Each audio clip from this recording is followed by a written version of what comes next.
विद्यालय का नाम वीणा पब्लिक स्कूल रखा गया और तब से इस विद्यालय का नाम वीणा पब्लिक स्कूल के नाम से जाना जाने लगा और स्थापना नियत समय से किया गया। उसी दिन सरस्वती माता का पूजा किया गया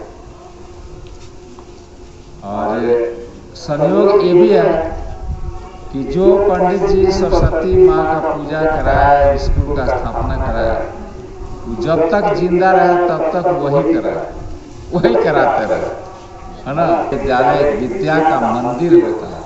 यह विद्यालय निरंतर गति से चलते आ रहा है।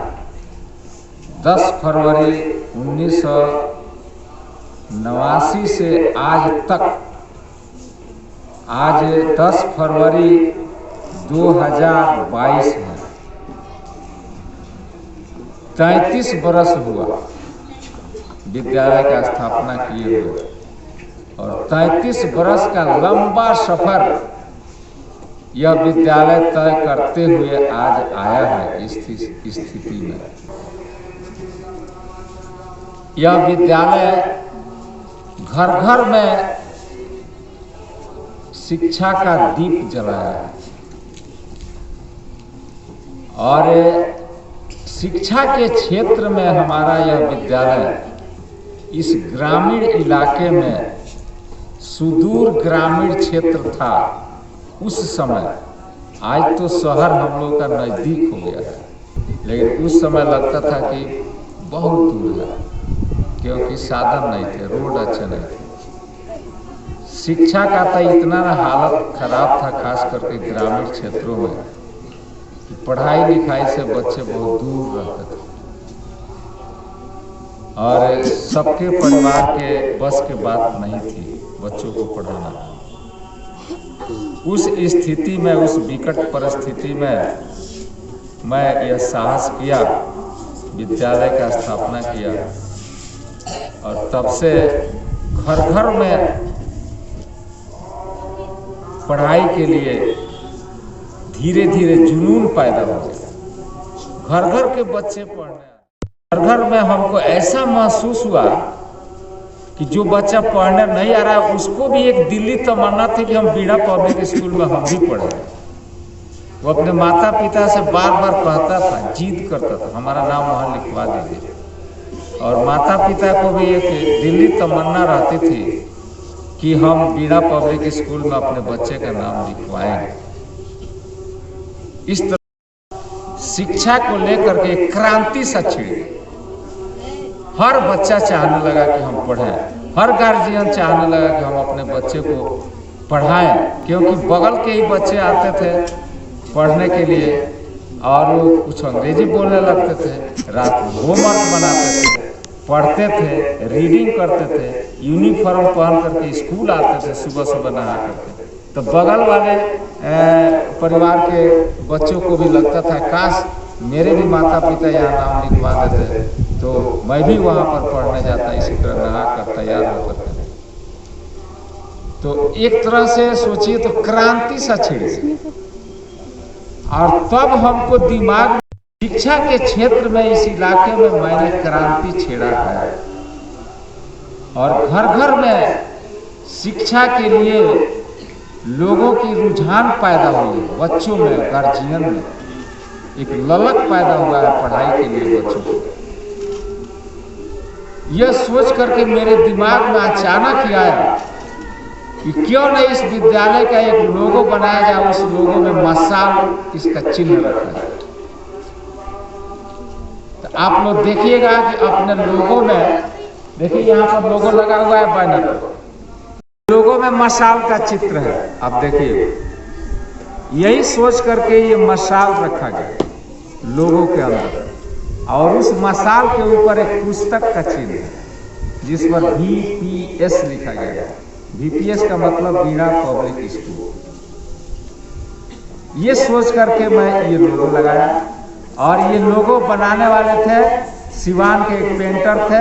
उस समय तो इलेक्ट्रॉनिक्स का उतना जमाना नहीं था, कंप्यूटर वगैरह का, तो ये लोगो पेंटिंग करके बनाया गया और उसी पेंटिंग करके उसी पेंटर का बनाया हुआ लोगो सिनेमा वगैरह में प्रचार के लिए दिया गया।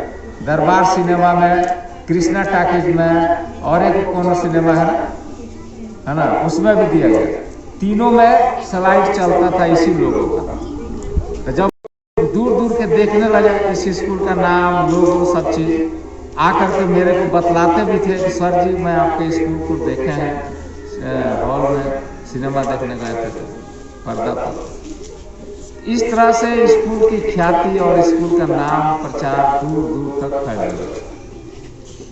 दूर दूर से भी बच्चे कई गांवों से आने लगे, बंजरिया से, मंझरिया से, हनुमान मोड़ से, है ना, समूहपुर से, नरहट से, सिसवा से, कहाँ से दूर दूर से पैदल ही चल करके इतना घुटने भर पानी कीचड़ पार कर करके बच्चे इस विद्यालय में आ रहे हैं।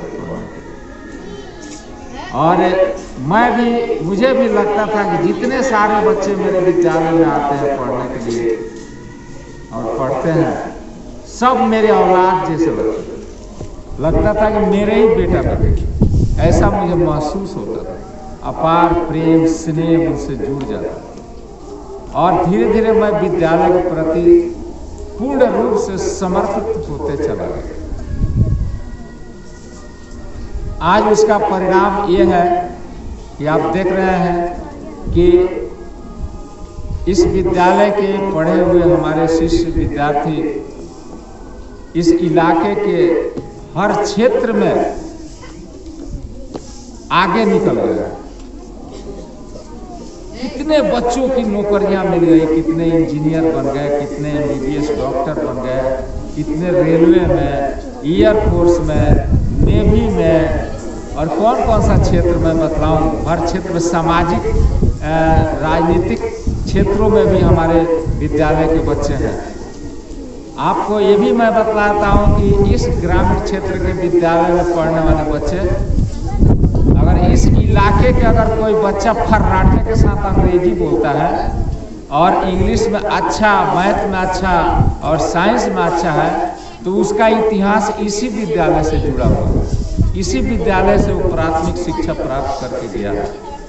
इतना तक कि जो बच्चे विदेश में हैं, कहाँ इंजीनियर है, डॉक्टर है, बड़ा बड़ा सब सेवा के क्षेत्र में अपना काम कर रहे हैं, वो लोग मेरे पास फ़ोन करते हैं और कहते हैं मेरे को कि सर के चलते हो।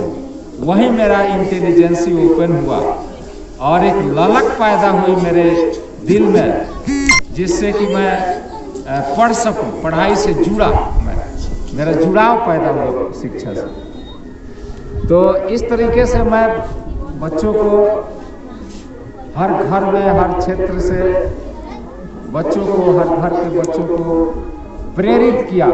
हमारा विद्यालय एक प्रेरणा का स्रोत बना बच्चों के पढ़ाई लिखाई के लिए। बीच में कई तरह की समस्याएं पैदा हुई है, इससे इनकार नहीं किया जा सकता, लेकिन इस इलाके के अभिभावकगण, इस इलाके के अन्य लोग जो अड़ोस पड़ोस के लोग हैं, सभी लोगों का सहयोग और आशीर्वाद प्राप्त हुआ, जिसके कारण यह विद्यालय आज तक अनवरत गति से चलते आ रहा है। हर घर में शिक्षा का चिराग जलाकर कि आप पढ़ाई लिखाई में इस तरीके के आप हृदय से जुड़िए कि आपको पढ़ाई बोझ न लगे। सभी बच्चे थोड़ा ध्यान से सुनेंगे ये बात को कि पढ़ाई आपको बोझ नहीं लगना चाहिए। अगर जिस बच्चा को पढ़ाई बोझ लगता है तो समझ लीजिए कि उनका पढ़ाई से जुड़ाव नहीं है, वो किसी भय या किसी के दबाव में आकर स्कूल आते हैं और पढ़ते हैं, चाहे वो अभिभावकों के दबाव हो या शिक्षक। तो ये पढ़ाई के लिए विपरीत बात है। बच्चा पढ़ लिख करके वही आगे निकलता है कि उसके आसपास इस तरह के वातावरण तैयार हो जाना चाहिए कि बच्चा पढ़ाई में रुचि ले और उसको आनंद आने लगे पढ़ाई से, नई नई रोज जानकारियां प्राप्त करे और उसका वो इंजॉय भी करे, उसको लगे कि मैं इतना जानकारी प्राप्त की, कितना मजेदार है पढ़ाई, उसको पढ़ाई में आनंद आने लगे, तो वो बच्चा आगे बढ़ता है और वही सही अर्थ में विद्वान बनता है आगे चलकर, और हर तरह के कंपटीशन निकालता है और वो किसी क्षेत्र में दबता नहीं, जिसको पढ़ाई में आनंद आने लगता है और जीवन भर वो पढ़ते रहता है। यदि उसको कोई नौकरी मिल गई, कोई जॉब करने लगा, पारिवारिक जीवन में आ गया, तब भी उस शिक्षा के लिए नई नई जानकारियों के लिए ललायित रहेगा और हर चीज से सीखने की कोशिश करेगा। मैं अपने विद्यालय में खास करके बच्चों को प्राकृतिक रूप से शिक्षा देता हूँ, प्राकृतिक संसाधनों को दिखाता हूँ और उसके आधार पर उनकी प्रतिभा को उजागर करने की कोशिश करता हूँ। यही कारण है कि हमारे बच्चे जो होते हैं ये प्रकृति से जुड़ कर रहते हैं और इनको ओरिजिनल आनंद आता है पढ़ाई में। हर तरह से ये पढ़ाई से जुड़ाव में रहते हैं। तो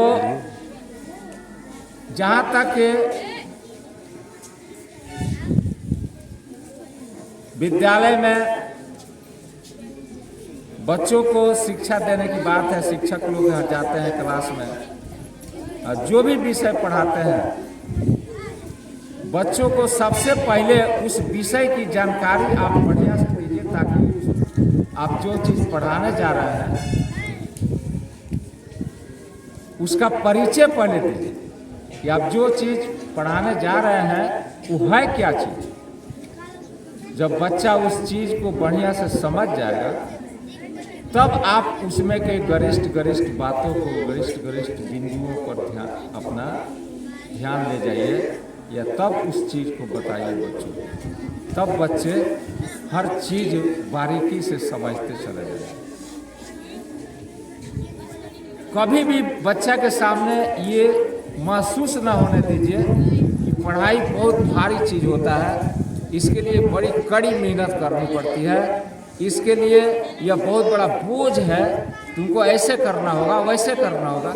यानी कि मेरे कहने का मतलब कि उन पर थोपने की कोशिश होती है। ये अभिभावकों को भी इसमें बहुत बड़ा सहयोग की जरूरत पड़ती है। जिनके अभिभावक पढ़े लिखे हैं, समझदार हैं, पढ़े लिखा अगर नहीं भी है, समझते हैं इस बात को, और बच्चा को स्कूल से गाइड मिलता है, फिर गार्जियन उसको संभालते हैं, तो बच्चा आगे निकल जाता है। तो मैं अब ज़्यादा कुछ आप लोगों को इस विषय पर नहीं बोलूँगा। आज स्थापना दिवस पर आप सबको मैं यही कहूँगा कि आप लोग